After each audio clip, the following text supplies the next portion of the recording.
యేసు రక్తమే జయం పరిచర్య ప్రైజ్ ద లార్డ్. డిసెంబర్ 20వ తేదీ 2024. ఈరోజు దేవుడి వాక్యము.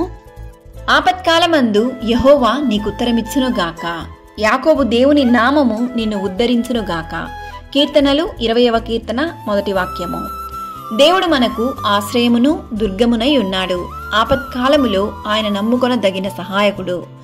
ఆపత్కాలమందు యెహోవా నీకుత్తరమిచ్చునుగాక అను దేవుని మాట ప్రకారము నీవు నాకుత్తరమిచ్చువాడవు గనుక నా ఆపత్కాలమందు నేను నీకు మొరపెట్టుదును అని దావీదు కీర్తనకారుడు చెప్పుచున్నాడు.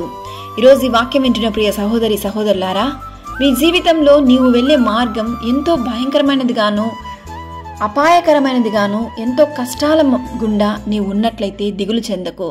ఆపత్కాలమున నీవు నన్ను గూర్చి మొరపెట్టుము, నేను నిన్ను విడిపించెదను, నీవు నన్ను మహిమపరచెదవు అను దేవుని వాక్యం ఈ దినాన నిన్ను బలపరుస్తుంది. ఈరోజు నీవు ఏ పరిస్థితిలో ఉన్నా దేవునికి మొరపెట్టుము. విశ్వాసమైన ప్రార్థన నీ స్థితిని మార్చగలదు.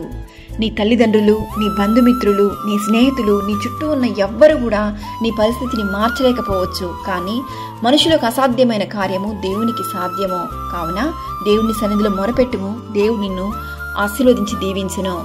బీదలను కటాక్షించువాడు ధన్యుడు, ఆపత్కాలమందు యెహోవా వానిని తప్పించును. కావున నీ పూర్ణ హృదయంతో దేవుని వైపు తిరిగిన ఎడల ఖచ్చితంగా దేవుడు నిన్ను ఆపత్కాలమందు ఆదుకొనును, నీకు సహాయముగా ఉండును. నీ ప్రార్థనలన్నీ యెహోవా సఫలపరచునుగాక. సకల ఘనత మహిమ ప్రభావములు యేసయ్యకు మాత్రమే కలుగునుగాక. ఆమేన్. God bless you.